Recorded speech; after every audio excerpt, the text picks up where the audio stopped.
Hey guys, how are you? Hey Vanessa, I'm doing great. It's been a heck of a day. I'll tell you all about it. We had some fun here in Southwest Missouri this morning. We had some storms, yes indeed. I'll tell you guys all about it once we get up and running here. Welcome everybody. Hey Lori, how are you?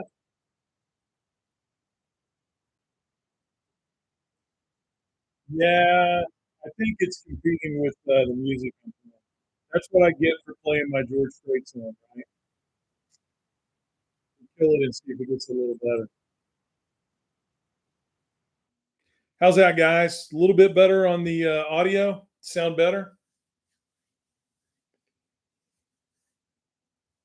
Yeah, Marty, I haven't, you know what? I haven't tried it yet. Yeah, I figured that darn George Strait, man.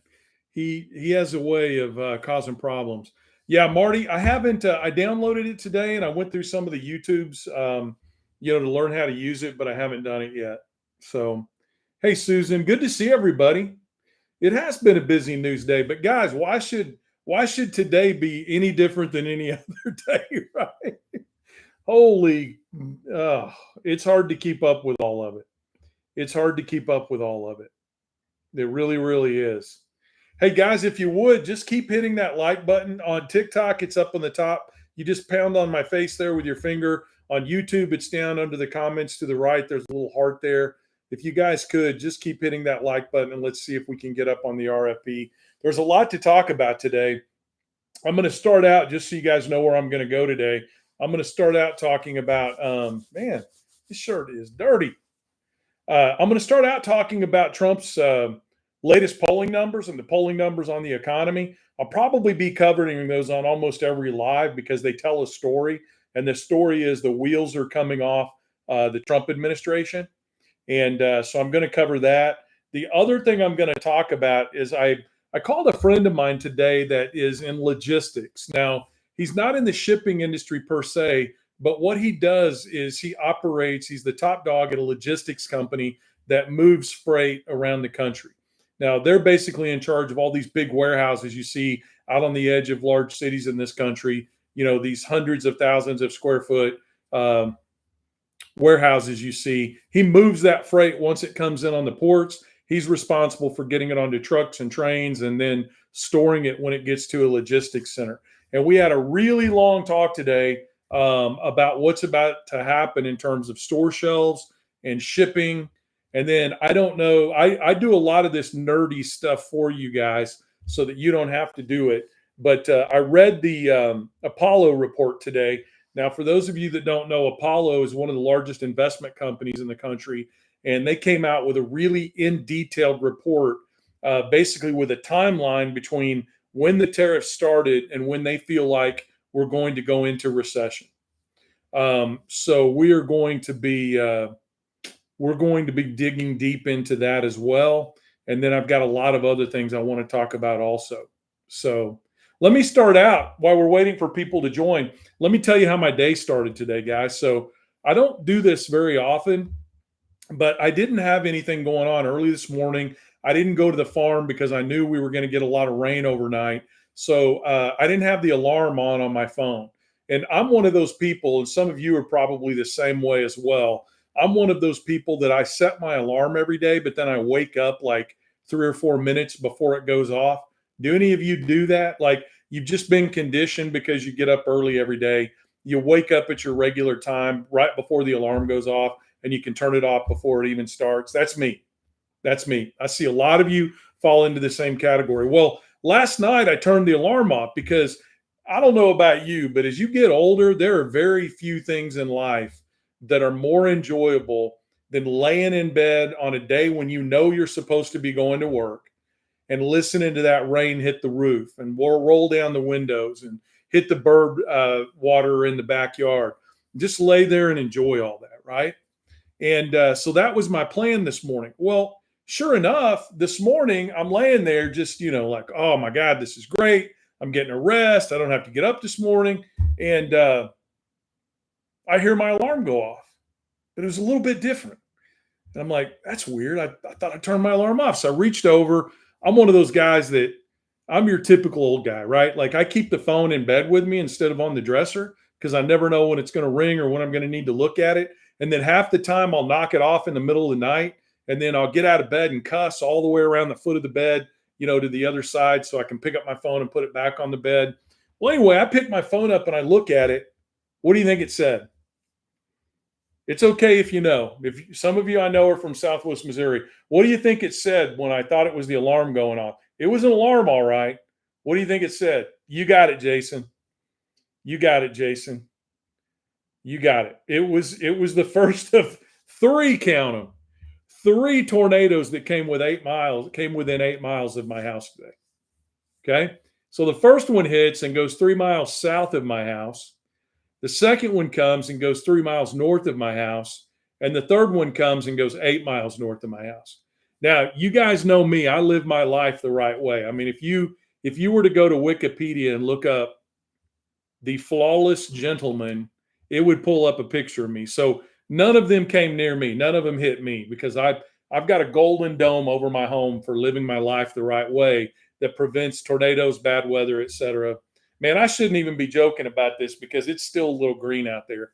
But anyway, it was an interesting morning. And that's actually why I was playing "The Fireman" by George Strait when I first came up, because that's what it felt like this morning.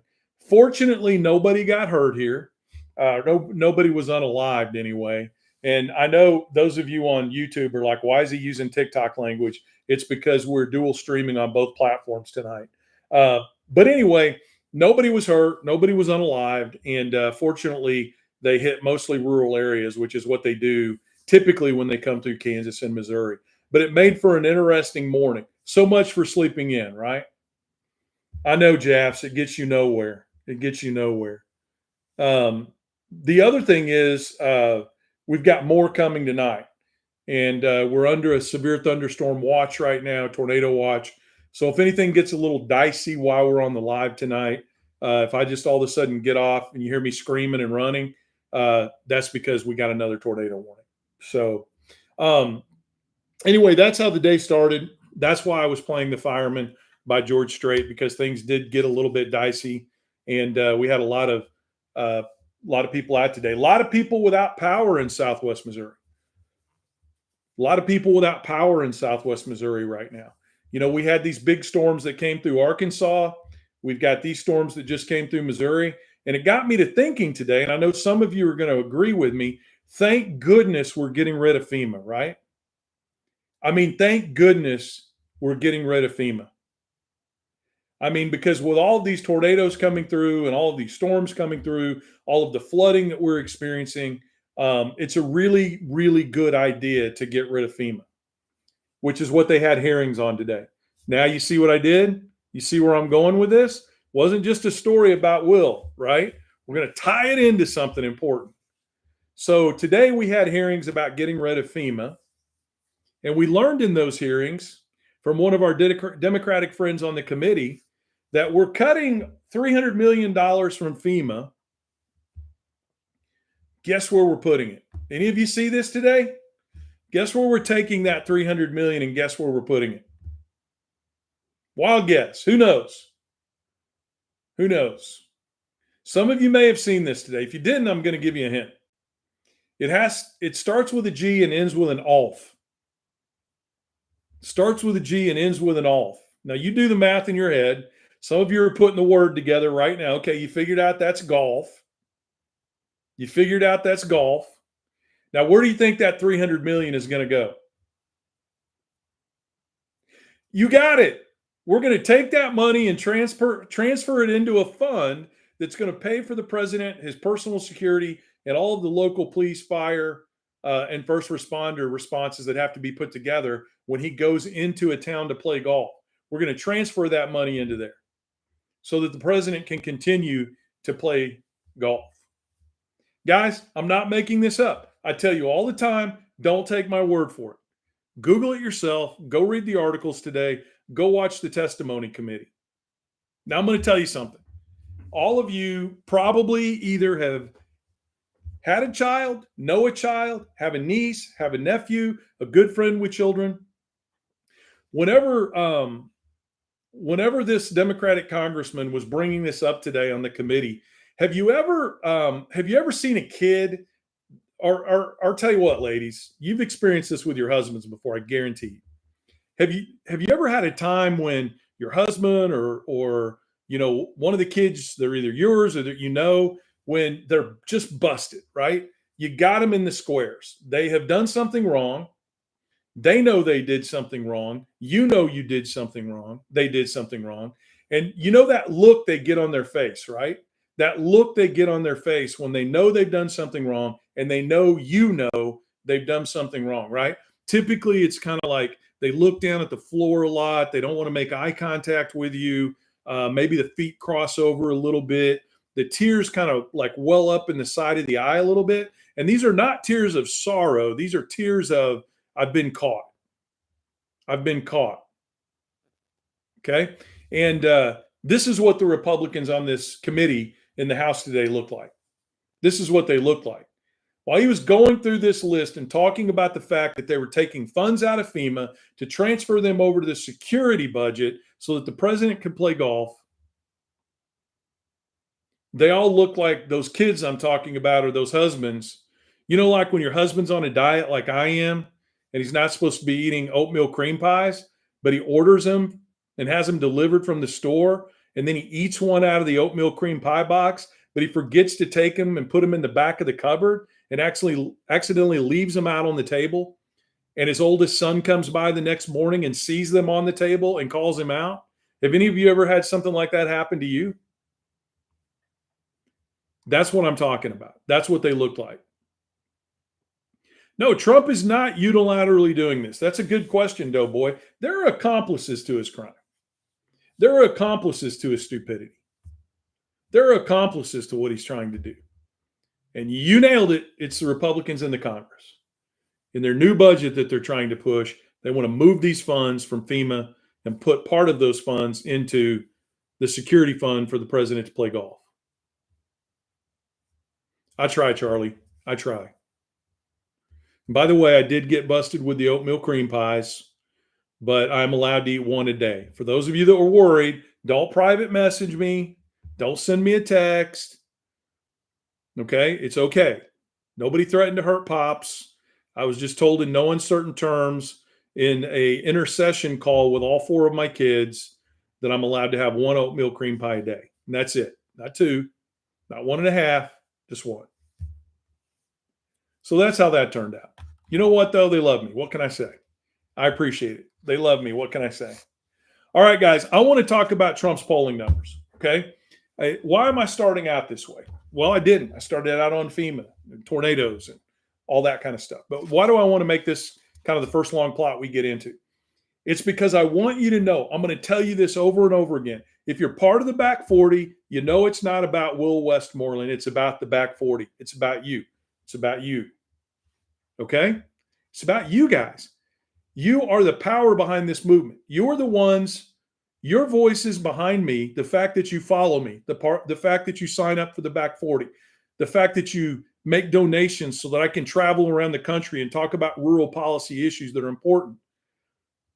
The fact that you do this, the fact that you made this commitment to the back 40 allows me to get out there and to have my voice heard in representation of all of you that care about what's happening in rural America. And you are showing up.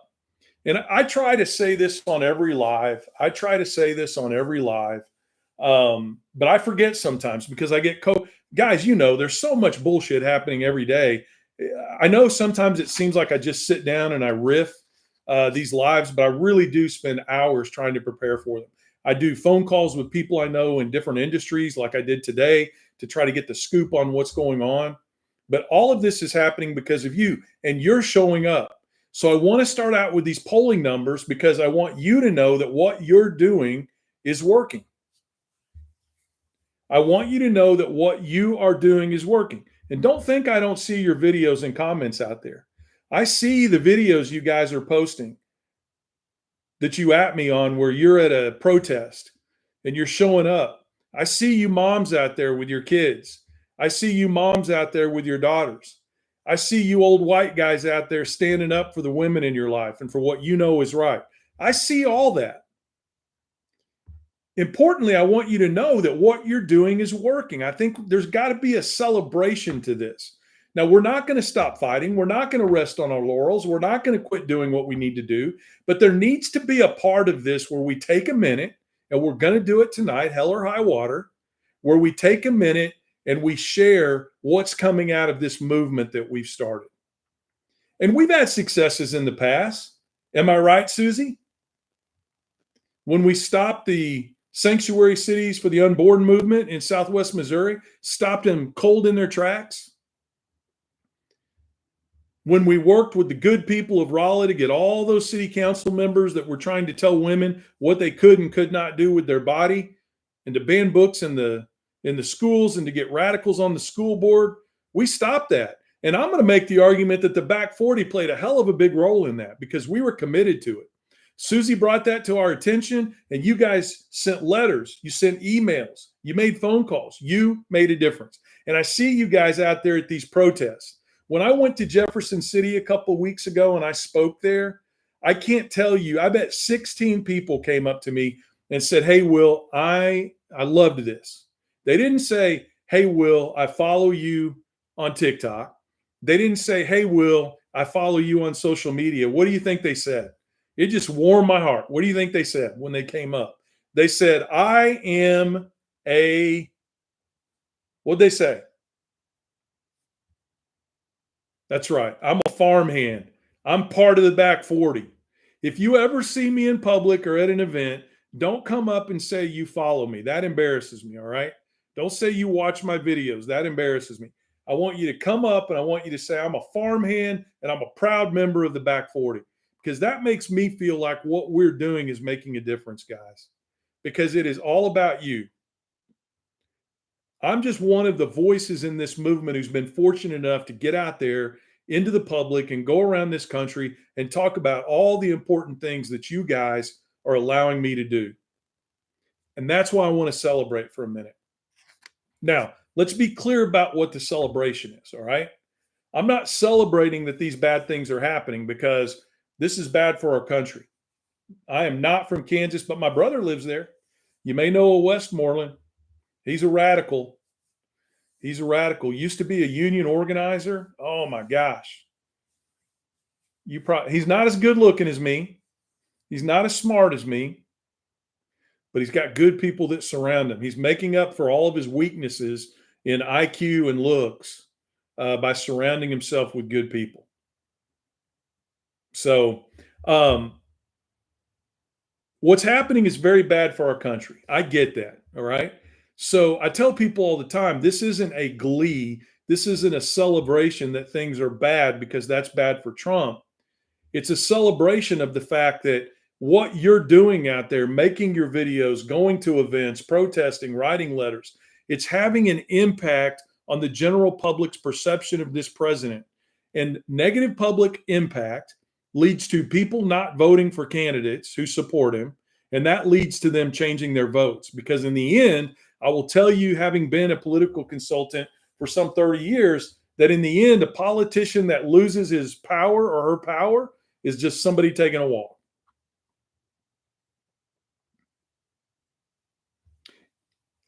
So here are the numbers. Get out your Back 40 notebooks, write this down so that when your MAGA friends tell you he's doing a great job, you can quote these numbers. 45% of Americans say he deserves an F on the economy versus only 23% who give him an A. 45% say he deserves an F versus only 23% who would give him an A. Listen to this, guys. This is a really important number because when we break down polling, when it comes to negativity about Trump, you'll know that the Democratic number is always really low, the Republican number is always really high, and it's where the independents fall that drive this. Now, this is a Marist poll for those of you that are asking. This is a Marist poll, M-A-R-I-S-T. You can Google it. All the data's in the poll. It's got all the science behind it and the breakdown of the questions. Half of independents give him an F.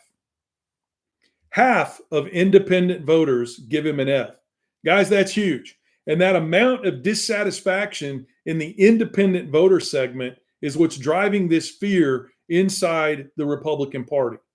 This is what's causing Trump to announce a tariff one day and then to come back the next day and say it's gone. I don't know if you saw it today, but he's already backing away from his automobile tariffs. Already. Hasn't even been a couple of weeks, and he's already backing away from his automobile tariffs. It's because of these numbers. Overall, he only has a 42% approval rating, the lowest of any president during his first 100 days since they started keeping records. On the economy, his approval rating is only 39%. Now, what does that number tell you? When a number gets down to as low as 39%, it tells you what? It's not just Democrats and independents that don't think he's doing a good job. Who's the other major segment there that has to be in play for a number to be as low as 39%? Who can tell me? Who can tell me?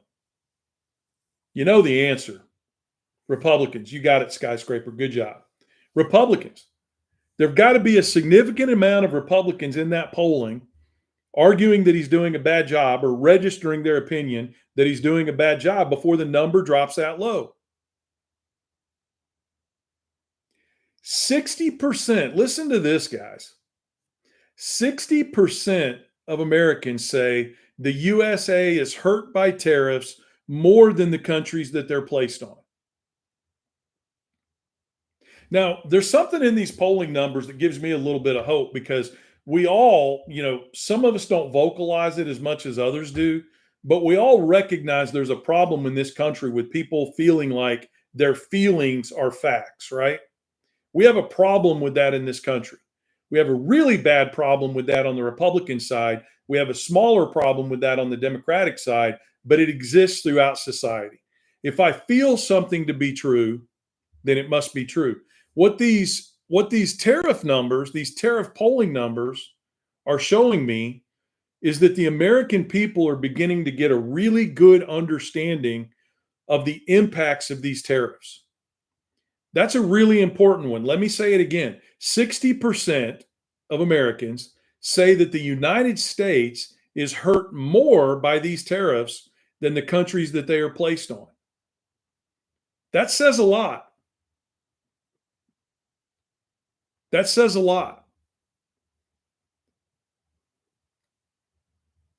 Now listen to this. Trump is in the negative in all of the following categories, okay? I'm going to give you a percentage. That percentage defines the number of people who don't think he's doing a good job, all right? So the percentage that I'm going to give you are the number of people that are saying he's doing a crappy job. And then I'm going to give you the segment that the number applies to, okay? 58% say he's doing a poor job on tariffs. 58% say he's doing a poor job on tariffs. 55% think he's doing a poor job on foreign policy. Let's put a little quiz out there. What two issues do you think are driving these numbers on foreign policy? There are two specific things. There's an organization that he's trying to break up, and there's an ally who he's not supporting. Those are the top two issues. What do you think it is? What do you think the two issues are that are driving low ratings on foreign policy? NATO, Sonny got it. NATO. Yep, Ingrid, you're right. You got it. Bare necessity, Ukraine. Those two issues are driving the low numbers on the part of the president. The president still doesn't get it that the majority of Americans do believe that the United States of America made a commitment to Ukraine through the Accords to protect them along with NATO because they gave up their nuclear weapons. And they do believe that Russia is our enemy and that they are not looking out for our best interest. And they also believe that the organization whose nation stood side by side with the United States of America after World War II and helped build one of the most effective middle classes that the world has ever seen before the Republicans tore it apart beginning in the 1980s. They believe that that organization is worth keeping. So you're absolutely right. NATO going away, not being funded, not being supported, and the lack of support for Ukraine. I'll tell you what, guys, if you look at the polling numbers, that fiasco that occurred in the Oval Office that all of you were just as fired up about as I am, that really hurt the president's numbers. It really hurt the president's numbers. 53% think he's doing a bad job on immigration. Now, look how much that number has changed, guys. Look how much that number has changed. Both of these numbers were in the high 50s to the positives right before the election. And it's one of the reasons why he won, because you had 58% of the American people who thought he would do a good job on the economy, and you had over 60% that thought he would do a good job on immigration. Now, both of those are in the negative. Both of those are in the negative. 51% of Americans think we're on the wrong track right now. 51% of Americans think we're on the wrong track right now.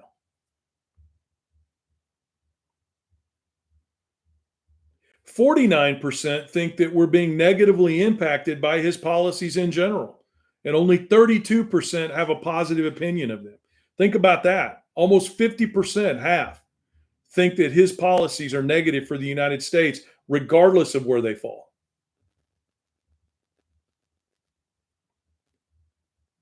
57% say that tariffs will harm the economy.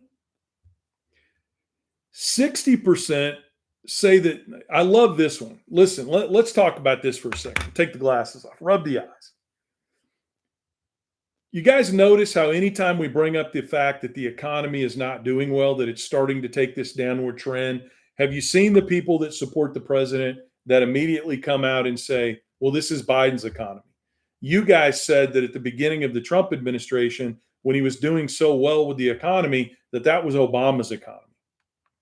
So now you can't claim at the beginning of the Trump administration that the declines that we're seeing in the economy are Trump's fault. Those have to be Biden's fault. One big difference. Why did we make that argument at the beginning of the Trump administration? Do you guys remember?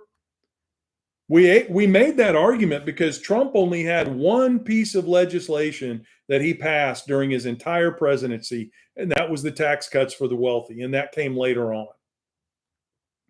There wasn't anything that Trump was doing to drive the economy. He almost crashed agriculture. His policies were so bad. Well, this time around, he's taking all kinds of actions. He's moving so fast we can't keep up with it. So listen to this number. I love this number because the American people are not buying what the Trump administration is selling by trying to blame Biden for the bad things that are happening as a direct result of their policy decisions. 60% of Americans say this is Trump's economy and not something he inherited. 60% say this is Trump's economy and not something he inherited. Only 39% say that the bad things happening in the economy right now are a leftover residual effect of Joe Biden. The American people are getting it. 61% of independents feel that way. Listen to this number. 33% of Republicans believe that the bad things that are happening in the economy, that Trump owns that. That's because of Trump's decisions. 1 in 5. We're going to go right into this in the next topic. Listen to this. A lot of you have been messaging me about this, so I put it on the agenda for tonight. We've got to talk about it. 1 in 5 Americans have already changed their buying habits because of the tariffs. Let me say that again. 1 in 5 Americans have already changed their buying habits because of their fear of what's going to happen due to the tariffs. And 28%, almost 30%, are delaying purchases because they're not sure that they're not going to need that money for basic necessities moving forward.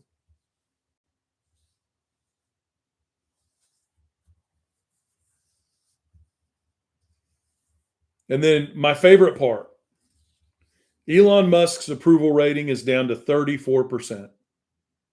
That's just the petty part in me, guys. That's the petty part in me, okay? Elon Musk's approval rating is down to 34%. He's had enough. He's walking away. His poor little fragile ego just could not take it. You know, you spend your whole adult life being hero worship because of your science, and then you go try to take Medicaid away from little kids and elderly folks. You don't like the blowback that comes with that. Now, why are people concerned about the economy? All right, so I made a phone call for you guys today, and I talked with a friend of mine who's in logistics. For those of you that are just now joining, let me tell you what I did.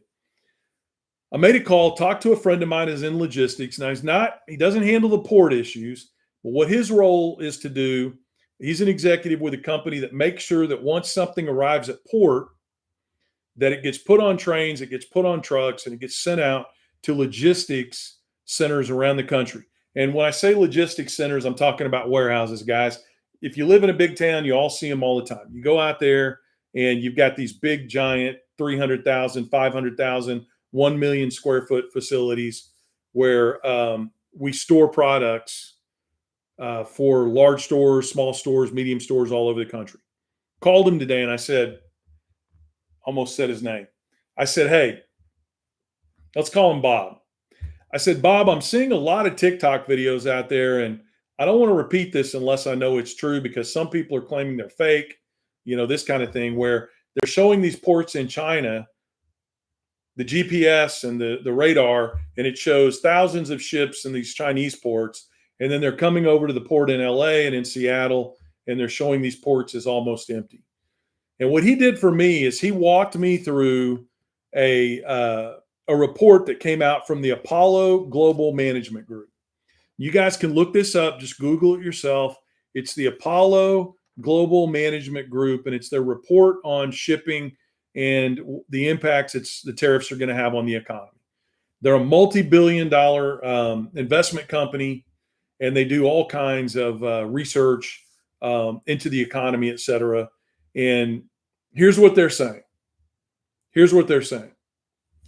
Next week, I don't know, I didn't even see this, and I did the research on it, and it's 100% true. I saw the press release from the director of the Los Angeles port, but next week, the director of the Los Angeles port announced that shipping volume will drop 35% next week. I'm going to repeat a lot of this as I go along because I want it to sink in, okay? Next week, the shipping volume in the port of LA will drop by 35%. Major American retailers across the country have dropped all shipping due to tariffs. Now, I want you to hear what I said there because some of this was alarming to me because I had not heard it was this bad. But there are some major American retailers, I'm talking like the size of, you know, Target, et cetera, that have completely 100% stopped all of their shipping from China due to tariffs.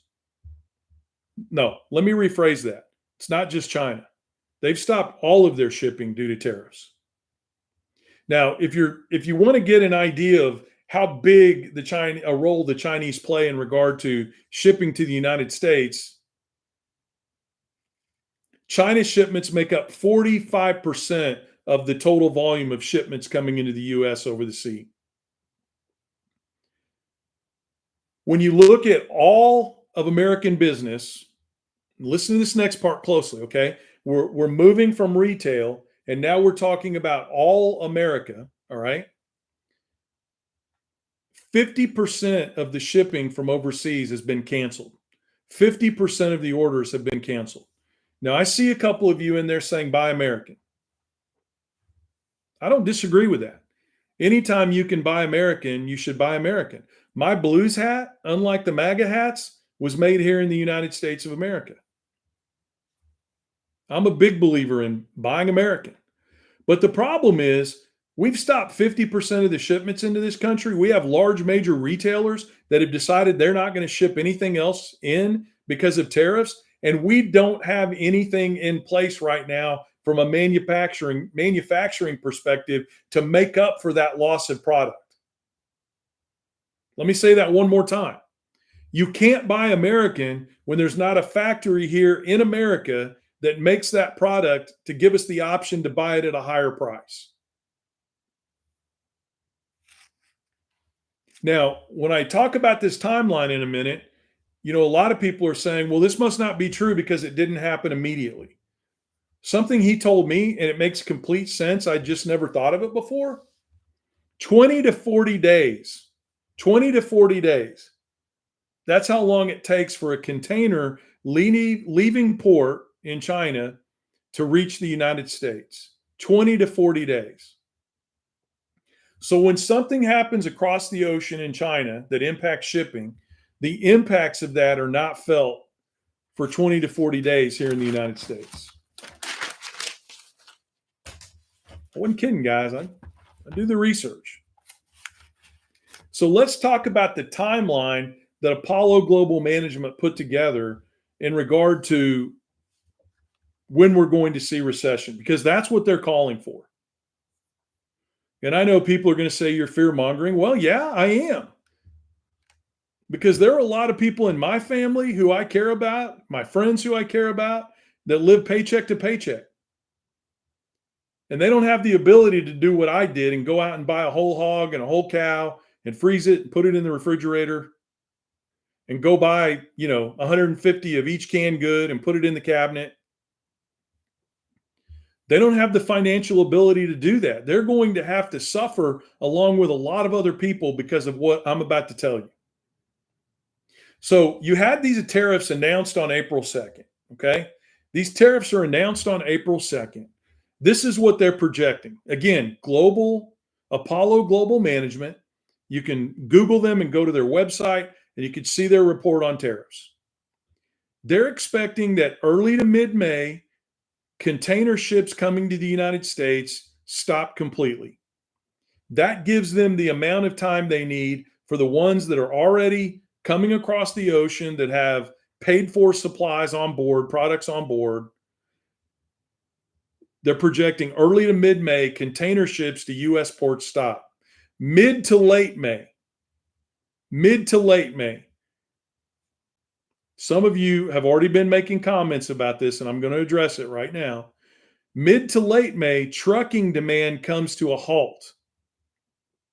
Say that again. Apollo Global Management. Mid to late May, trucking demand comes to a halt. And we start experiencing empty shelves and lower sales. Now, here's a quiz for everybody. Answer this question for me. What big policy change did the Trump administration try to put in place this week regarding trucking?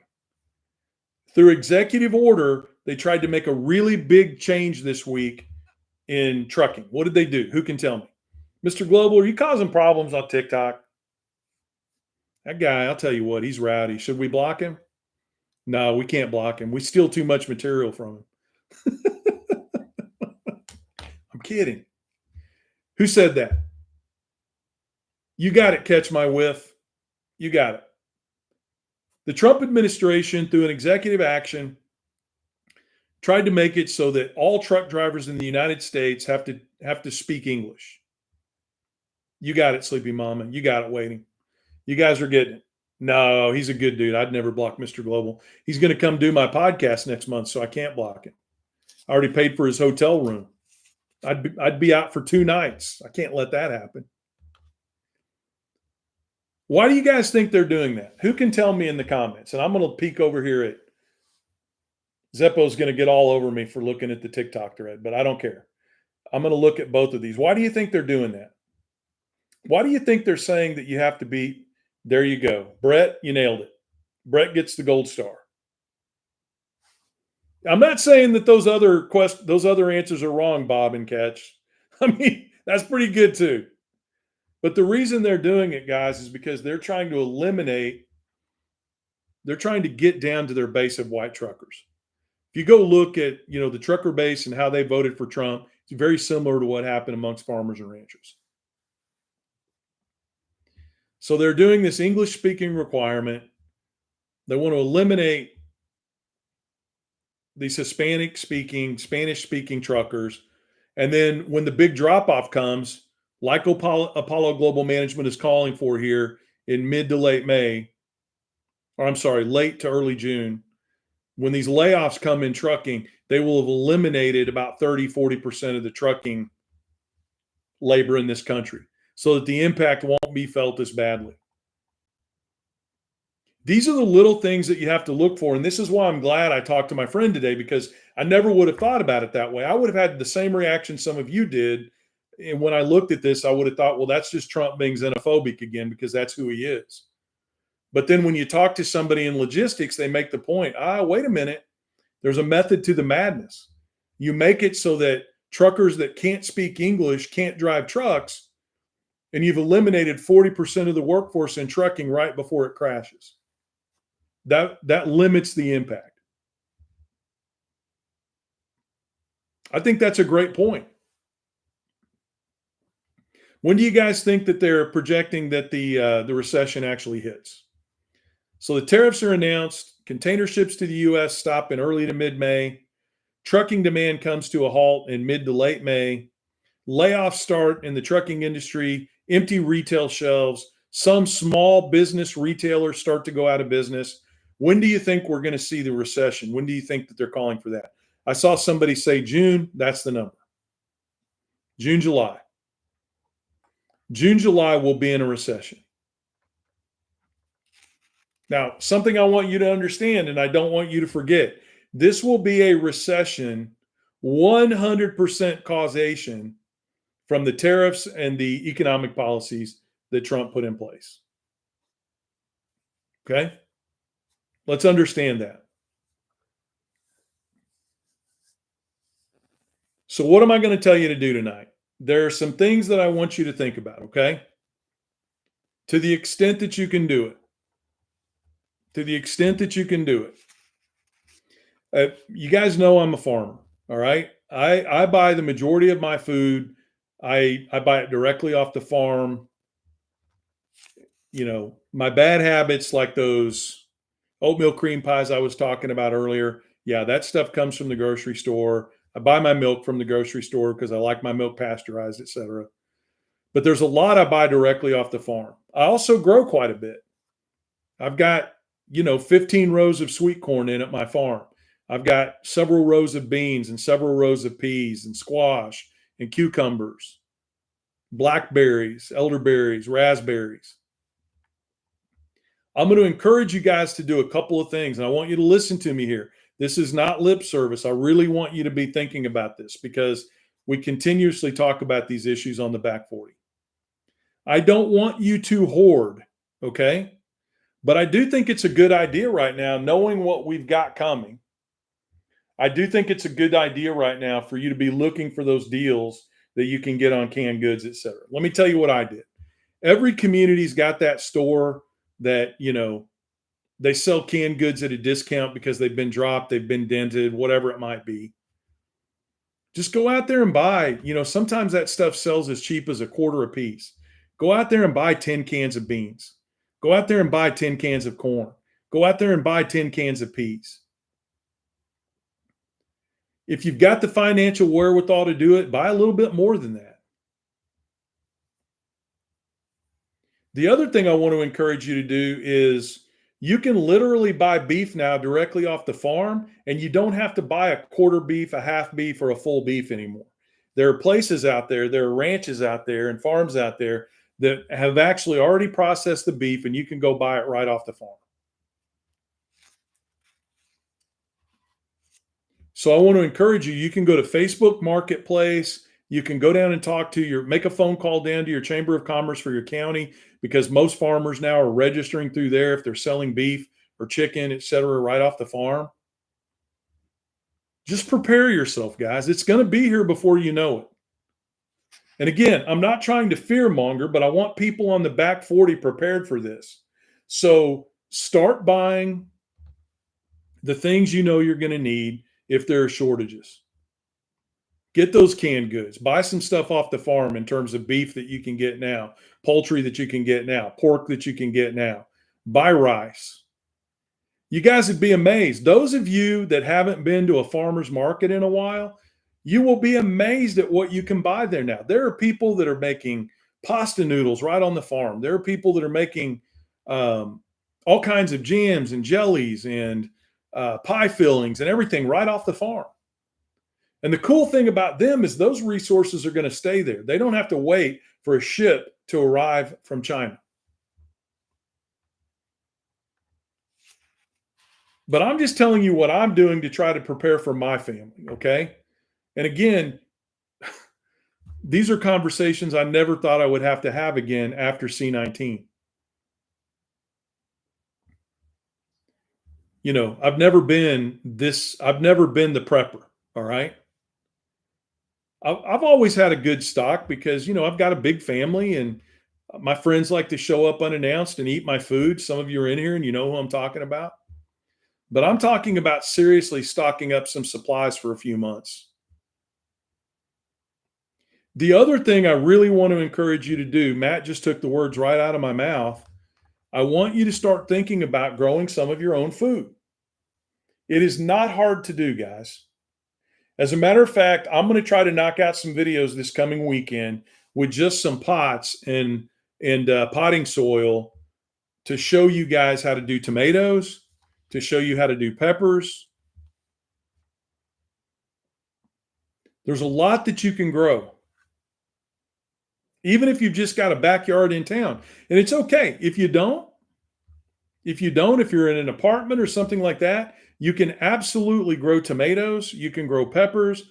There are all kinds of things you can grow that you can sit right out on your back patio, and all you got to do is keep them watered. So I'm going to start doing some videos for YouTube that show you guys how to do that. Really simple stuff. There are a million of these videos already out there. Don't wait for me. Don't wait for me. Go out there and learn about how to do this. It really, guys, I'm not kidding you. You know, when we go out and we plant elderberry, and a lot of people say, oh, I'm not going to raise elderberry, it's too complicated. In the fall, whenever we cut back the elderberry, this is how we do it. We cut it, and then we clip it at the bottom at an angle like this. And when it comes time to plant it, the only thing we have to do is we take that cutting, we dip the jagged end of that in a root starter, and we put it down in the dirt. We cover it to keep the weeds out of it with some mulch, and we've got elderberry. You just keep it watered and it grows. Same thing with blackberries. Same thing with blueberries. Same thing with raspberries. Corn is one of the hardiest crops on the marketplace. Make sure you buy sweet corn. After I posted that video about corn, I was shocked to learn the number of people that don't know the difference between corn. You want to buy sweet corn, okay? All that corn you see planted out in the fields out there in Iowa and around the country, that stuff's going into animal grains and to be processed as corn syrup and things like that. You want to buy sweet corn. Lettuce is another great one, Vanessa. It's another great one. You pick the thing of your choice, but get back to nature again, guys. Get back to farming again. I guarantee you it is only a couple generations out of your past. And I'm going to tell you something else. For those of you that farm, for those of you that garden, etc., there is a stress relief in planting, growing, and harvesting your own food. And when you sit down at the table and you bite into those juicy red tomatoes that you raised, there is a sense of satisfaction and pride that comes with that I can't even begin to tell you how it feels. Here's the other thing I want to tell you. There are community gardens out there, okay? There are farms that will sell directly to you. Build those relationships now. What'll typically happen on a farm to table situation is a farmer will build their clientele and then they'll cut it off when they get to the point that they are selling everything that they're raising. So you want to You want to build those relationships now with those farmers out there, because what's eventually going to happen is all this stuff that disappears in the grocery store, they're going to start, all those people that normally just buy from the store, they're going to start turning to farmers as well. So you want to build those relationships now, but grow your own food. Grow your own food. Buy those good deals. Stock up a little bit. I'm not talking about rushing down there right now and buying every roll of toilet paper in the store. That's not what I'm talking about. I'm telling you that 20 cans of beans can feed you and your family for a long, long time. Community supported agriculture. You got it. I'm going to be going up in the next couple of weeks and meeting with an urban farmer in St. Louis, and we're going to knock out some content together about his urban farming that he's doing in downtown St. Louis.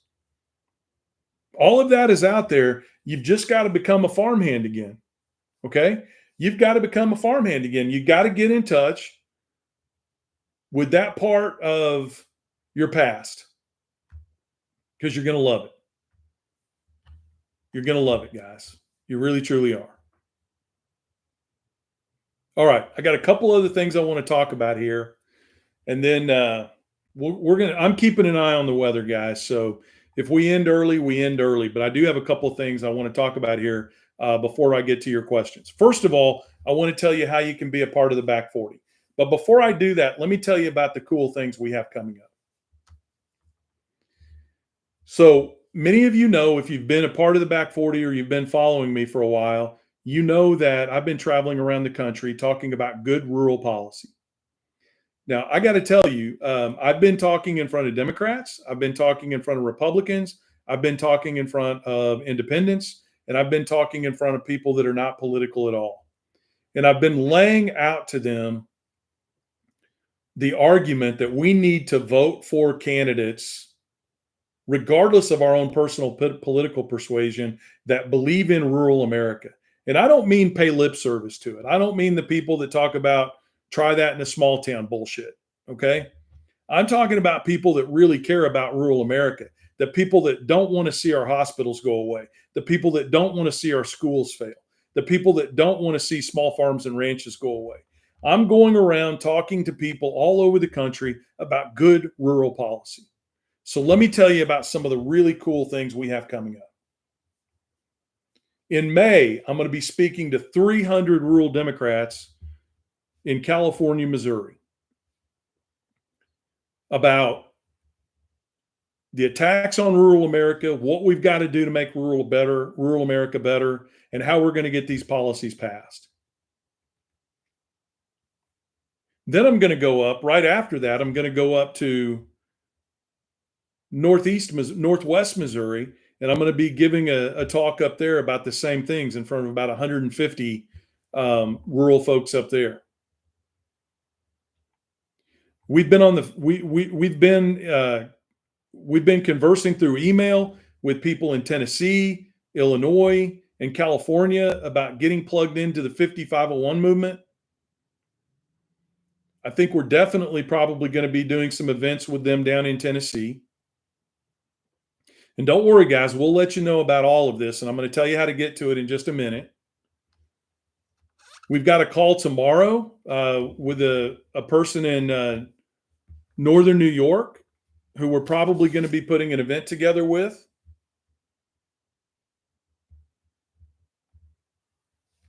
Sorry, guys.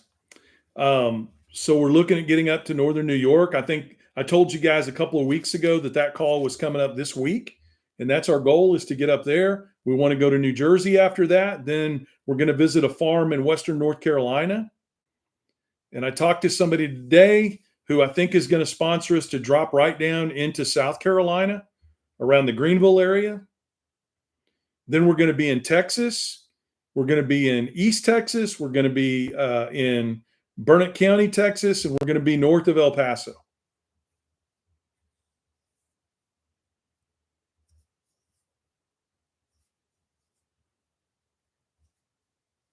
And don't leave JMB. We're all over the country. We've got Back 40 folks everywhere. I would say at this point, we're in every state. and we're all over the country doing events. In addition to that, we're going to be starting, we already did our test podcast, and we're going to be starting putting our podcasts in the bank. The first 6 we're going to record, and we're going to put them in the bank. And I'm happy to announce today that one of those podcasts is going to be with a national healthcare organization that promotes good healthcare, hospitals, and medical facilities in rural America. And it's going to be great because we're going to have people come up and tell their personal stories about how they've struggled with healthcare in rural America. And then in addition to that, we're going to be talking with this group about what policies need to be put in place and how we can accomplish those policies. And we've got some other great podcasts put together too. I don't want to steal the thunder, but you guys are going to love it. How about a great mix of excellent rural politicians and celebrities that care about rural America? There's a couple of them I'm so excited about, but they're not quite firmed up yet. They're just not quite there yet. So we've got the podcast going. I also think it's safe to tell you, I don't know if Mr. Global is still in here, but I've mentioned this a couple of times on the live. Mr. Global is actually going to be my first podcast guest. He's going to drive up here. He's going to climb in his Ford F-350, $85,000 pickup truck, because he's in gas and oil, so he's got to be loaded.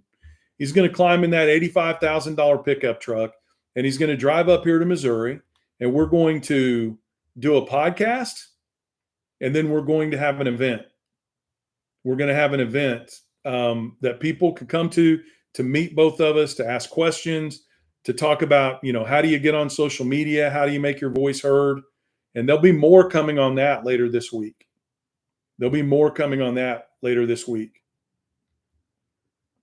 So we're out there working, guys. How do you join us? Okay, it's really simple. You go to the back40official.com. The Back40 Official, all spelled out. The Back40 Official, all spelled out. When you get there, you're going to see a really cool website, and there are a couple of things that you can do on that website. Number one, you can just sign up. We don't sell your data. We don't even share your data, okay? It is strictly for communication between the Back40 and you. But you can sign up there. While you're in there, there are several boxes that you can check where you can say, hey, these are my strengths. These are the things that I'm good at. And we may not use you for those things right in the beginning because we're just growing, guys. We're still trying to get organized.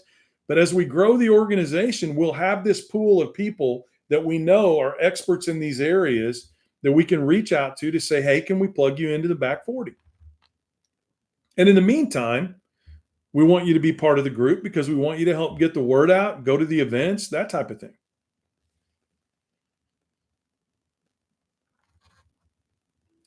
You can also, while you're there, if you really want to buy a cool mug, hang on, guys.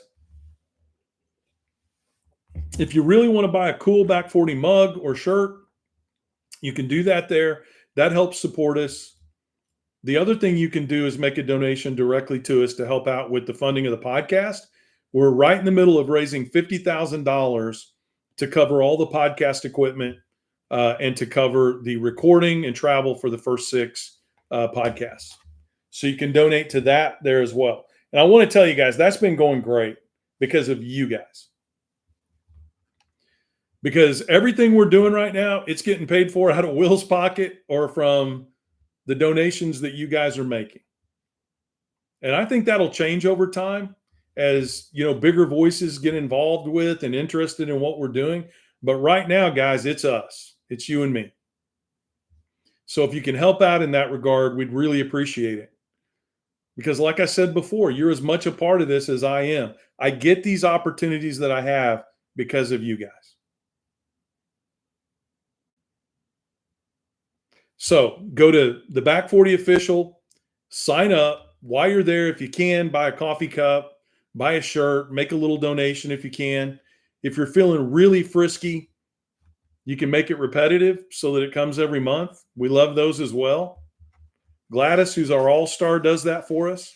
She makes that repeating residual commitment every month, and it helps. and it helps. So I appreciate everything that you guys do to help us out, and that's another way that you can help us. Okay?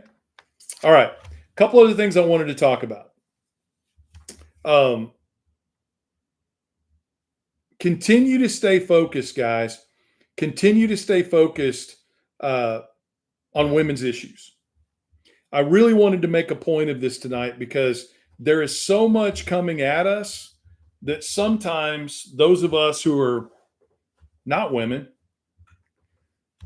we can get caught up in the whack-a-mole of everything that's happening out there. And we sometimes forget why we got into this in the first place. So I've got 4 reasons for wanting to say this tonight. 1 is my daughter, and 3 are my granddaughters, who are not going to grow up as second-class citizens. They're just not. That is not going to happen. I'm not going to go to my maker, however long that is from now, knowing that my daughter and my 3 granddaughters are second-class citizens. It's not going to happen. So I make this point to say we can't forget about what brought us here to begin with. The attacks on women's reproductive rights and healthcare are still there. They're still in place. They're still having their horrible effects.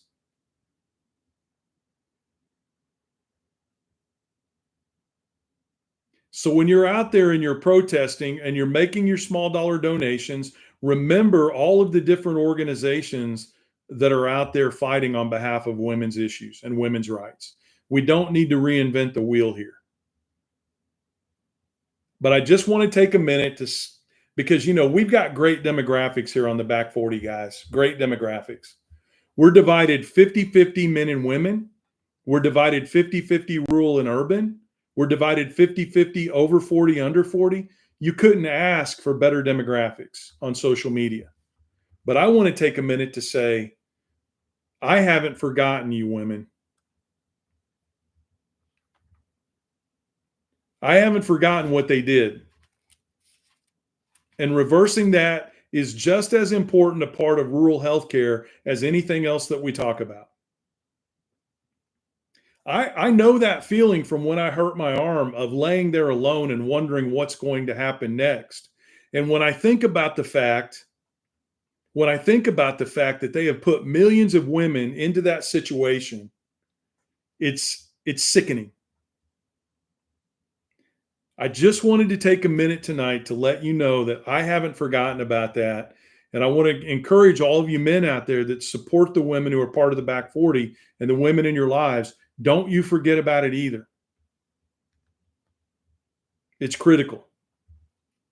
Yeah, Matt, we can't forget that. Sickening. We've got to continue to fight for these rights. So make it a point. Make sure it's part of the litany of things that you're talking about when you're out there protesting. I can't tell you how many times I've watched somebody out there protesting and the reporter walks up and they put the microphone in their face and they say, "Why are you here today?" And they look like a cow looking at a new gate.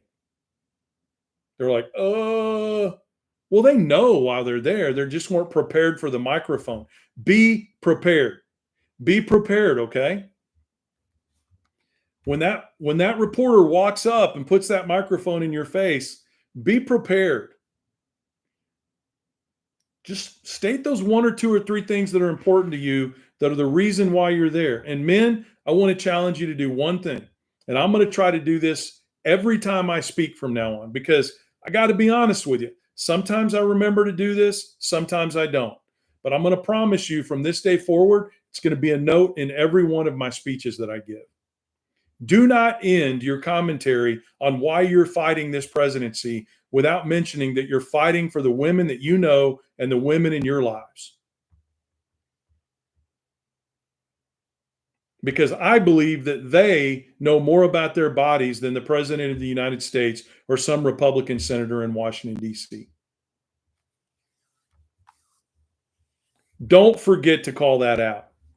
It's important that other men out there see men like us calling out the fact that we're in this fight with them. They need to be leading the fight. They need to be the voices that we hear, but we need to be there to support. Other men need to know that it's absolutely 100% not only expected, but okay for a man to stand up and say, I value my daughter. I value my granddaughters. I value my wife. I value my nieces. I value my cousins, my sister. And because I value them, I want them to control what happens to their body, not the government. I don't want them to sit in a parking lot on the edge of death because that's the only way they can get medical care is when they're starting to flatline in the front seat of a car.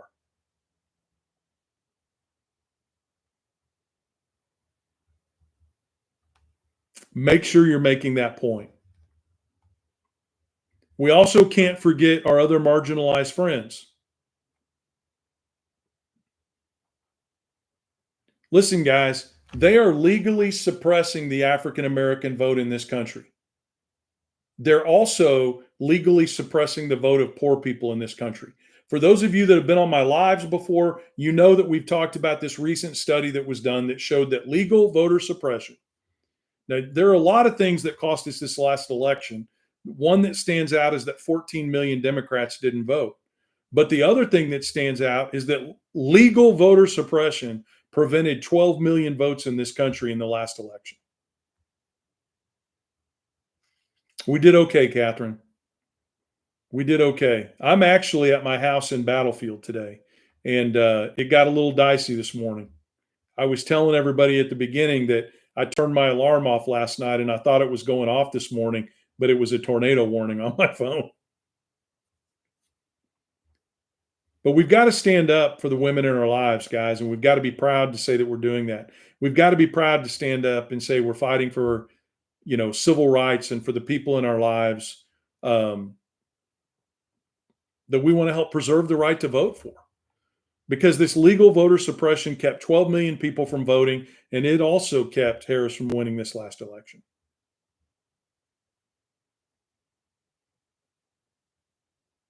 We can't forget our friends in the LGBTQ community because, guys, more so than any group in this last election, they were demonized in order to get votes. And as a political consultant, I can tell you that this is something that the Republican Party does year after year after year. Any of you old enough to remember Willie Horton? If you vote for Michael Dukakis, all of these men of color are going to get out of prison and come after your wives. Any of you old enough to remember the Central Park Five?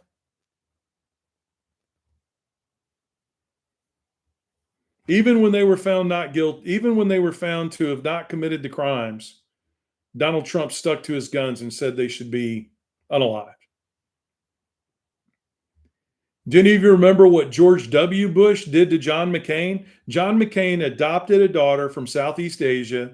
And do you remember what George W. Bush's team did? They went into South Carolina and they did a robocall saying that John McCain had an illegitimate black child with a woman. Because they knew in the Republican Party, nothing played better than that.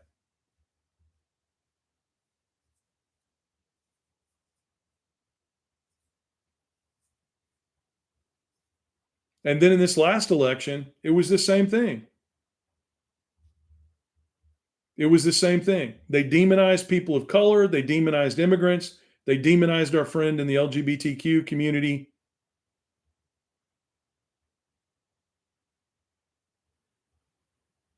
We can't forget that. We can't forget that. You bet. How do you support us? You go to the back40official.com website, the back40official, all spelled out. 40 is not a number, it's FORTY, the back40official.com, and you can support us there. You can make a donation. You can support us financially by buying some merch, whatever you want to do. And we just really appreciate it. Yeah, it's getting expensive. Fortunately or unfortunately, I don't know. The older I get, I think, unfortunately, I don't have a wife to yell at me about my expenditures. So I'm just spending a lot of my own money to get out on the road right now. So I guess I'm yelling at myself, right? Or I'm yelling at Zeppo every day. But no, guys, we really appreciate it. We really appreciate it. But let's not forget the marginalized people among us. Let's not forget that that's one of the key reasons we got into this to begin with. It's really, really important. The other thing that I wanted to talk about,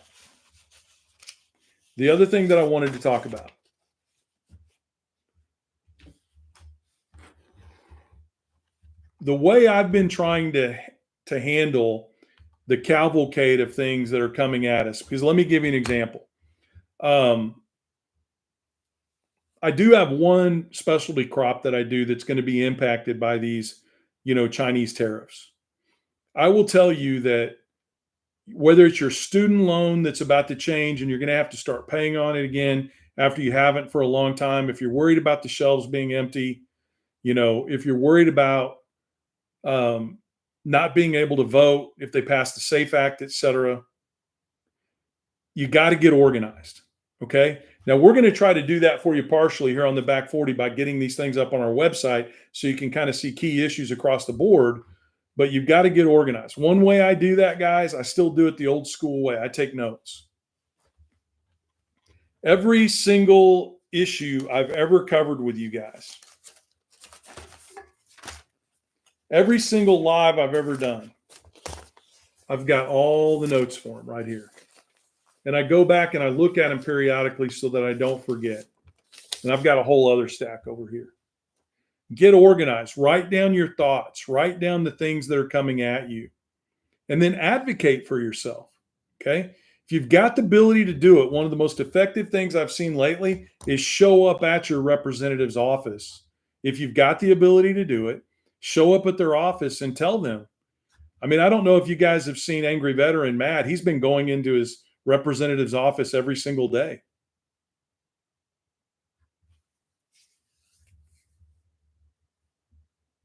Show up, make your voice heard, make a list. How is this going to impact you? And then when you go in there to talk to them, tell them those personal stories. I knew that Medicare cuts would be bad, Medicaid cuts would be bad. But when Susie had the courage to go on to TikTok and make videos about how it would impact her mother and her son, it brought it home to me in a way that I had not experienced before. So that every day now, when I go out there, when I come to that part of my presentation, when I talk about Medicaid cuts, I'm thinking about Susie and others of you that have shared your personal stories with me. I'm thinking about you as I talk about these things. I can say I personally know people who will be negatively impacted by this. And not just like negatively impacted, like, oh, it's going to take me 30 more minutes to get to church today.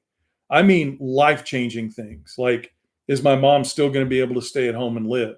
Or are we going to have to take her out of a facility? Or how am I going to get my son to his doctor's appointments? Because let's not forget, this is the same administration that thought it was okay to put a little kid with cancer on a plane and send him back to Honduras. So if you're looking for them to have the moral integrity to save these programs and do the right thing, you're going to be waiting for a long time. You're going to be waiting for a long time.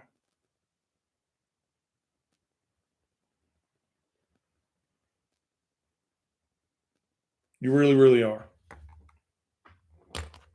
Okay, guys, I want to take some questions tonight. I got to be completely honest with you guys. I have got to end just a little bit early tonight because I've got to do some check-ins up at my farm, and I got to tell you guys what keeps me up at night. Not just everything that we talked about today, but early on in the Back 40, I told you guys about my little project I had going.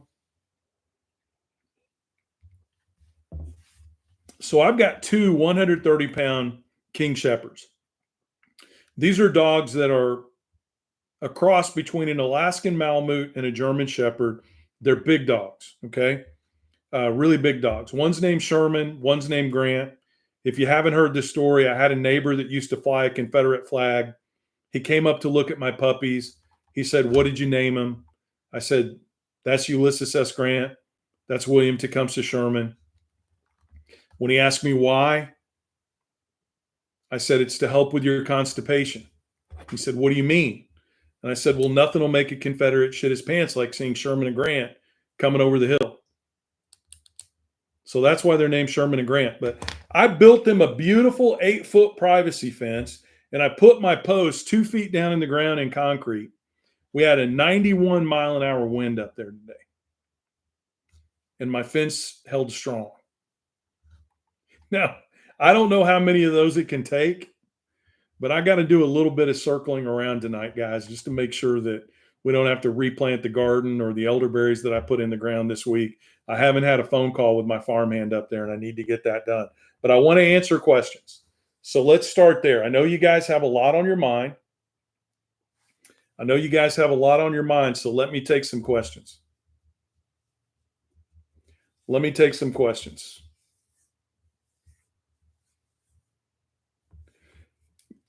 Marilyn, I couldn't help it. I couldn't help it. I wanted to name him that anyway, to be completely honest with you, but it was like I was kind of walking that fine line between, do I want to be that guy? But then whenever he put that flag up, I was like, oh, yeah, I can be that guy. Hello, Canada. I don't live in St. Louis. I live down in Southwest Missouri. Yep.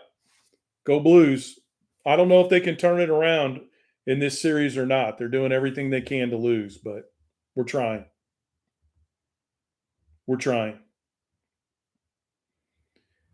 Okay, Nana, that's a good question. How long should we be prepared to stock up? I mean, the truth of the matter is, I'd be in it for the long haul for right now, because it'll take time to fix this problem too. You guys remember that with C-19, when we had the changes in the supply chain, that it took about a year and a half for it to straighten itself out. So let's say that all this stuff goes into effect and it's summertime, we're looking at empty shelves. Even if Trump does what Trump always does and he backs down, removes the tariffs, takes them off, whatever he might do because he doesn't like the negative numbers, I'd be prepared, to be in this for at least a year and a half. Because once he takes that off, it's going to take time for the supply chain to catch up. And the other thing I want you guys to understand in talking with my friend today, and I'm glad you asked that question because it reminded me of this, is the supply chain is not just what's ordered and what's not. Okay. It's not just the physical movement of freight. All right. When we think of the supply chain, we just think trucks, ships, railroad cars, that kind of thing. Okay. When we talk about the supply chain, we're also talking about the impact that failure to order has on the supply chain itself. He made a great point to me today that I never thought of. What do railroads do when they lose supply over a route? Well, they take their train cars and they park them. These big shipping conglomerates do the same thing. The Chinese aren't just sitting there. They're looking for other markets to buy from them. And a lot of people are stepping up. Like when they quit buying $1.6 billion in American beef, the Australians stepped up the very next day and started supplying it. So a lot of those ships that would normally be hauling boxed beef across the Pacific Ocean to China are now going down to Australia to pick up that boxed beef. So those things get redirected to other routes. And who knows if those markets will come back again. Because remember, we always talk about in row crop farming. Remember what happened with soybeans and corn. When Trump did what he did during his first administration, Brazil was only selling 13% of the row crops that China needed to them. At the end of Trump's first administration, that was up at 42%, and it's only stayed there or gotten bigger. Those markets have never come back again. So you can count on the fact that to a certain degree, the same thing is going to happen here, right? We don't know if we'll get those markets back again. You don't know if the supply chain is going to be able to redirect itself automatically to start picking up the slack.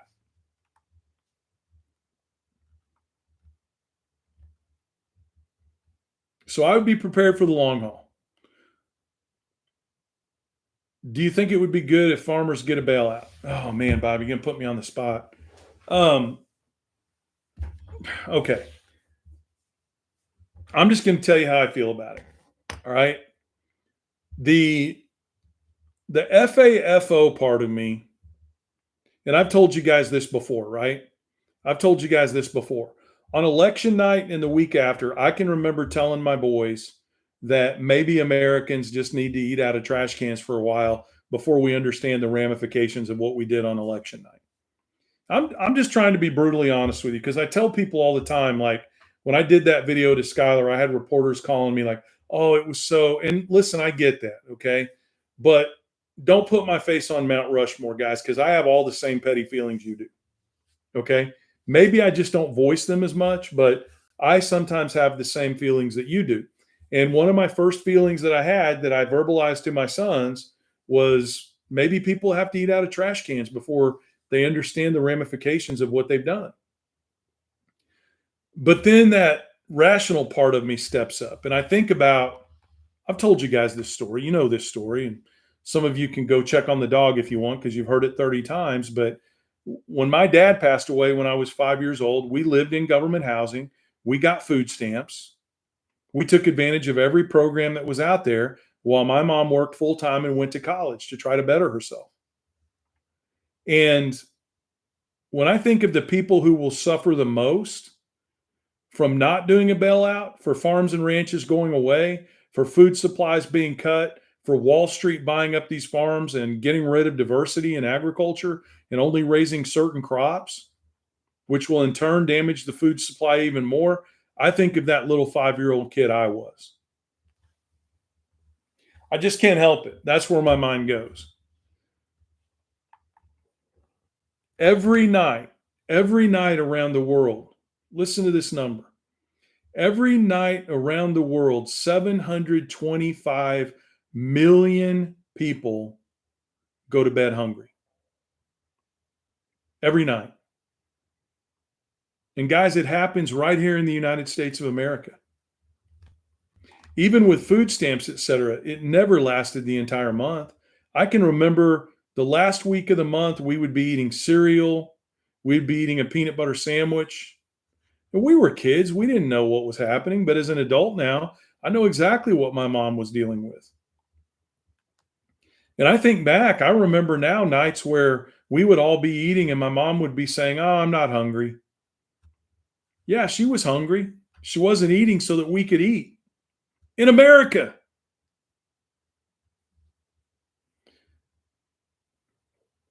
So that's what I got to quit talking about that or I'll start blubbering. I cry at grocery store openings, but that's what I think of when I think about what's going to happen if we don't bail farmers out. We're going to be angry. Thank you. We're going to be angry about the fact that it happened. But there are just a couple of things I want you to remember. The people who are going to be hurt the most if farmers go out of business are young people, poor people, and elderly people. And the other thing I want to remind you is that 30% of the farmers out there did not vote for Donald Trump. And if we don't do the bailouts, they suffer right along with the people who did. So it's a catch-22. Now, one thing I will tell you, I do wish they would stop bailing out corporate ag because the vast majority of the bailouts, the subsidies, et cetera, that go to corporate agriculture. Jay, I hear you on the government cheese. Man, I ate enough government cheese. I mean, okay, I'm not going to tell that joke. Let me just put it to you this way. I ate enough government cheese that I could have been the poster child for the government cheese program back in the day. When that government cheese program came out, my mom must have pulled around the block 6 times and gotten in line over and over and over again because we had cheese falling out of that refrigerator. Every time you open the door, cheese would fall out of that refrigerator. That government cheese saved my life.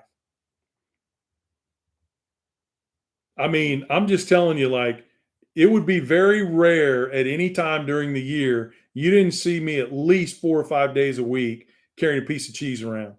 I'd be on the lawnmower, I'd be on the tractor out there, I'd be out working on my grandpa's. I'd have that piece of cheese in my hand. It was good, Glow. I loved government cheese. I think it's highly underrated. But my point is, guys, that big ag, I don't think they need to get the bailouts. If they want to save money, I'm all for trying to do a better job of stewarding the funds that we get from the American people in the form of taxes. But the thing that this administration just doesn't do well at all is nothing they do is targeted. If you want to cut back on subsidies, cut back on subsidies to big ag.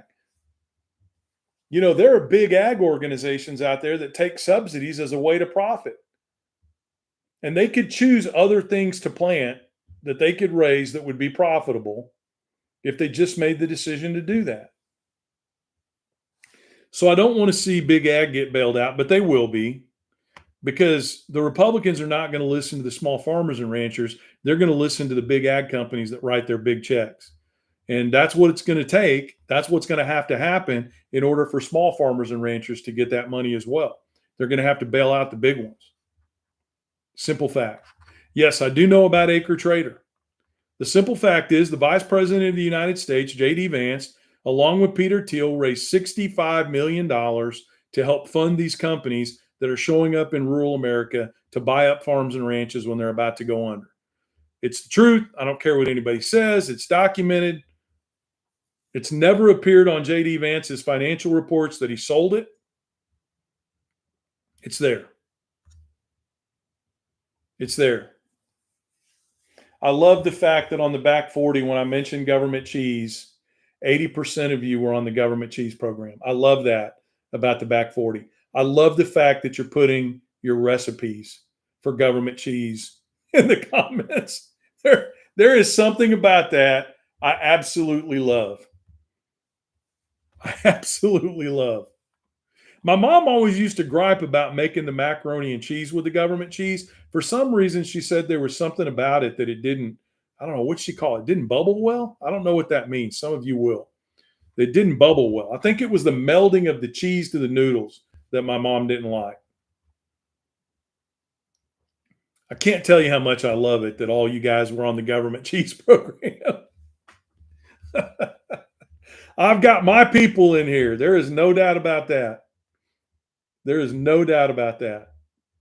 No doubt about that. What other questions do you guys have? Show me your questions.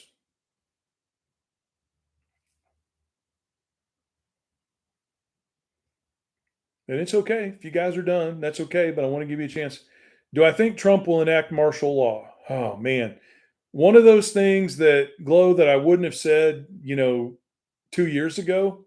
But this new executive order that he just passed about policing, it's got me worried. It's got me worried. I got to be honest with you. It does. It has me worried because I think what it's doing is slowly but surely he's taking some of the guardrails off of the policing in order to do things like militarization of policing and some of these other things. I really believe that. So I'm not to the point yet where I can say he's going to create martial law, but I got to tell you that I'm seeing some things that worry me, like where you just asked the question, what would any other reason be for doing it? What would be the other reason for doing it? Would it surprise me? No. Do I think that there would be a huge backlash? I do.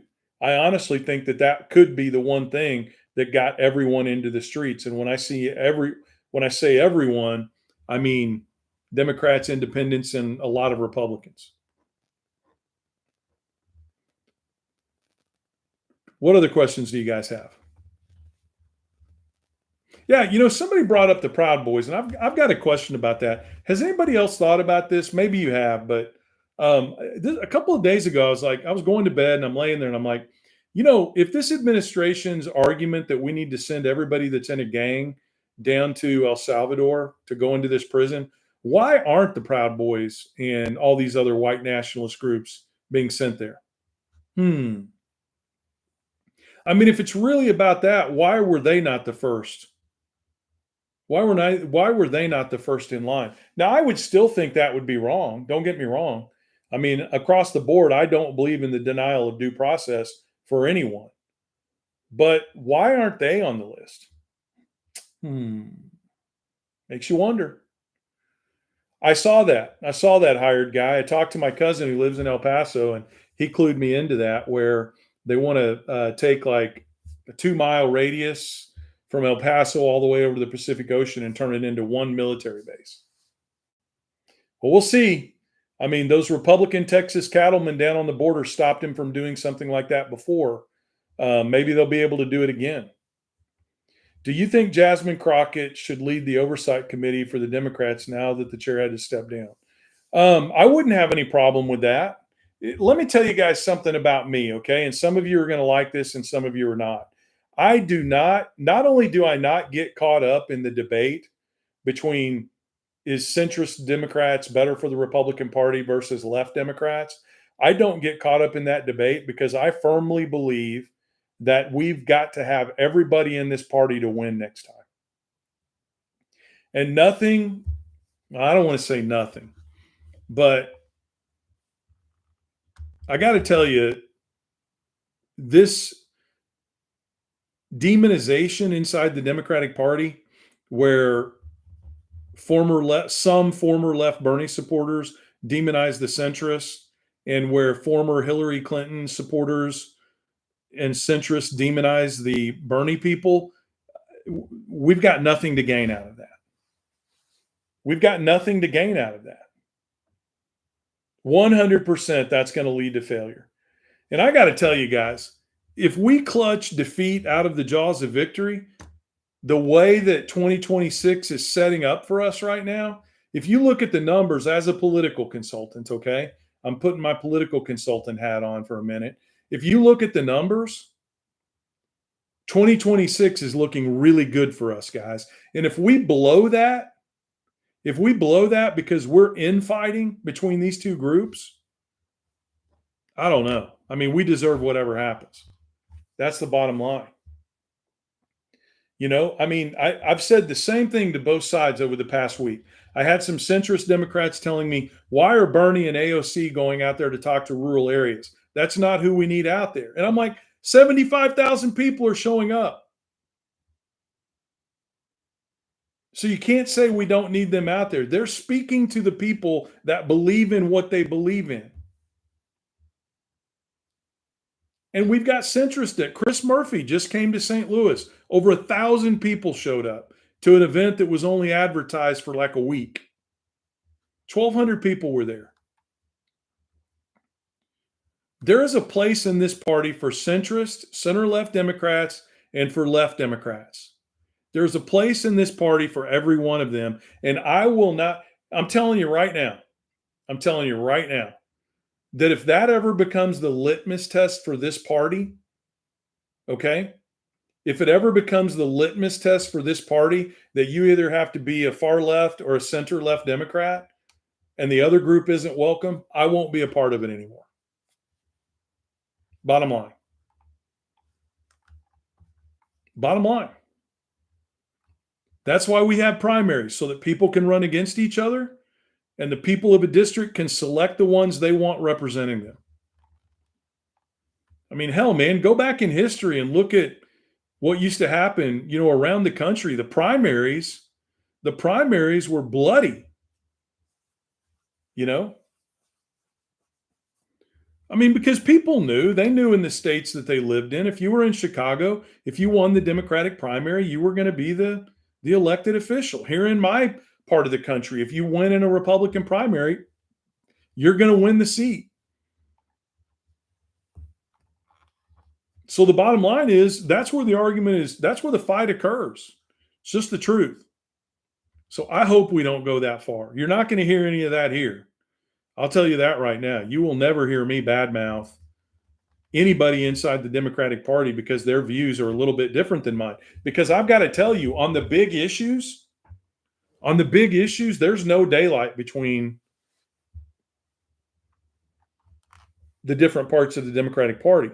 Where the disagreement is on economic issues.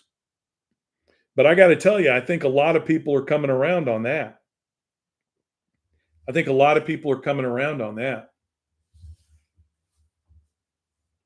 But yeah, we've absolutely 100% got to stay away from,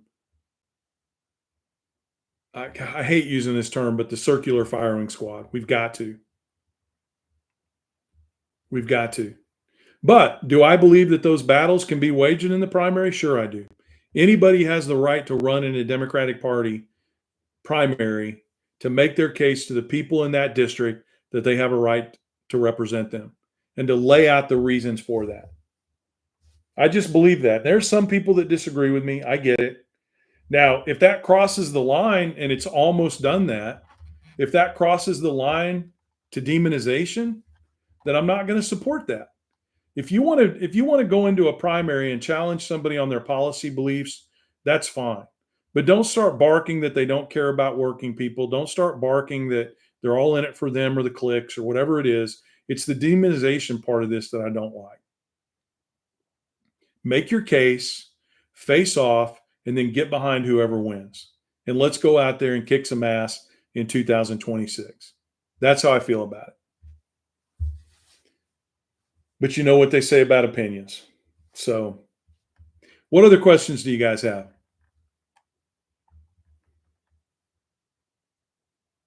What other questions do you have?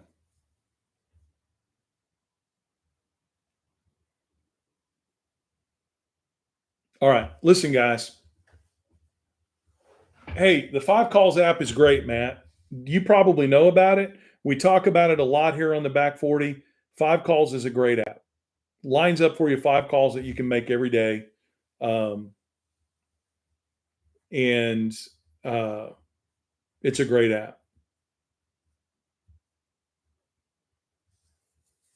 I don't know about pharmaceuticals, guys. That's a little bit out of my wheelhouse. I don't know how much of that is imported, although I believe a lot of it is, especially from India, from what I've heard. I do know that I got a message from those of you that have followed me for a long time. You know, I'm being treated for a really aggressive form of arthritis. And I do know that I got a message from the group that I go through saying that they recommended that I change my prescription to a 90-day prescription. Now, there may be other reasons why they recommended that, but they did recommend that I change over to a 90-day prescription. So maybe they know something that I don't. Maybe they know something that I don't.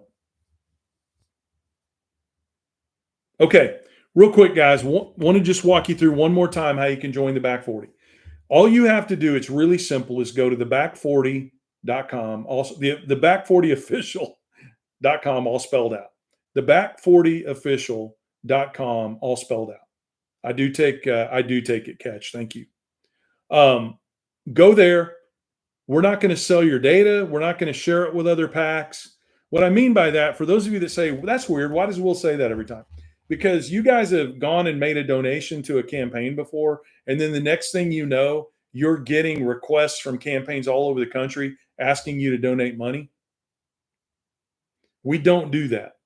We don't sell this list. And believe me, guys, the Back 40 it's big now. We don't sell those lists. We use them just to communicate with you, to give you updates on what's going on. The back40official.com, all spelled out. While you're in there, go in there, sign up, let us know what your skill sets are. There's some little boxes in there that you can check. If you're good at writing, check it. If you're good at doing door-to-door, check it. If you can do text messaging, check it. Just let us know what you do well. And we're going to put you into the database under that. And as we grow, and especially as we get involved in these elections, we're going to start reaching out to people to ask them, can you get involved to help? The other thing you can do while you're there, just so that Will doesn't have to spend all the money out of his own pocket, if you become a farmhand, go buy a nice mug and a shirt. I promise you guys, none of that money is going to a new tractor or a new Ford F-250 pickup. Every bit of it is going back into the Back 40 to grow this organization. So if you've got a little bit of time and you want to make a little bit of a donation, please do it. We need it. We need it. And we'd really, really appreciate it. I'll do that, Catch. Yeah, my sister just sent me a message about that not long ago. Okay, guys, let me just end this way. I didn't say the things I said tonight because I wanted to scare you, okay? I said the things I said tonight about this report that came in on this recession coming this summer and shortages coming in May because I want you to be prepared for it. So remember the key points that we hit on. Get into your farmer's market, start stocking up. Almost everything you can buy that's natural off the vine can be frozen, guys. You can freeze tomatoes, you can freeze berries. Get out there now before the shortages occur, because once it dries up at the grocery store, everybody's going to be turning to the farmer's market. Okay? It's not going to be like C19 because the farmer's markets aren't going to be closed. Everybody is going to be going out there to start buying stuff. So get out there now. And don't be the person that goes into the grocery store and puts every bit of the toilet paper in your cart. If you normally buy 2 tomatoes a week, just go out there and buy 4. Cut up the other 2 and freeze them. I say these things because I want you to be prepared, because if nothing changes,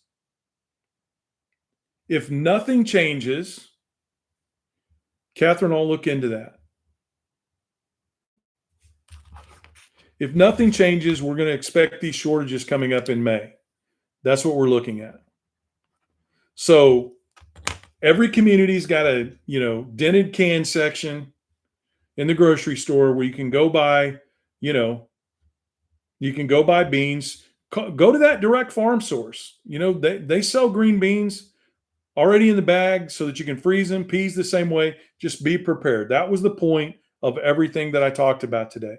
That's why I called my friend in logistics, because I just wanted to know, is all of this stuff that we're seeing out on the internet about, the ports drying up, is that true? And he said, yes, Will, it is.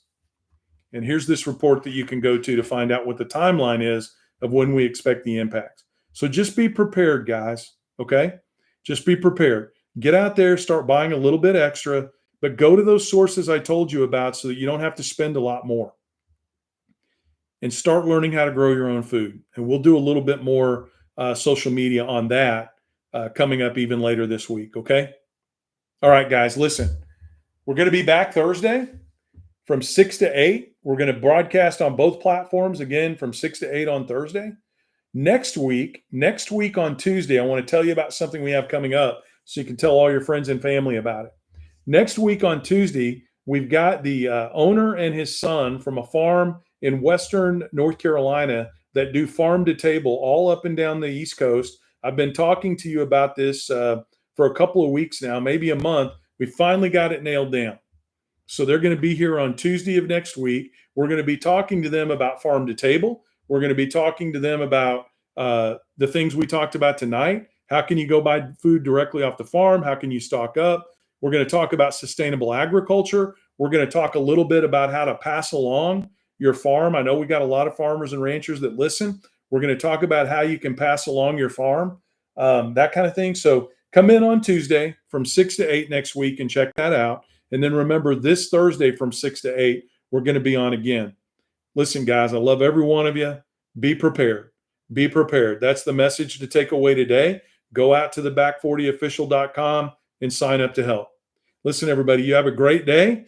I hope that if you're in Southwest Missouri and the Midwest, we don't get more bad storms tonight, but absolutely keep your head on a swivel. Okay? Pay attention to what's going on around you and be safe. Have a great night, guys.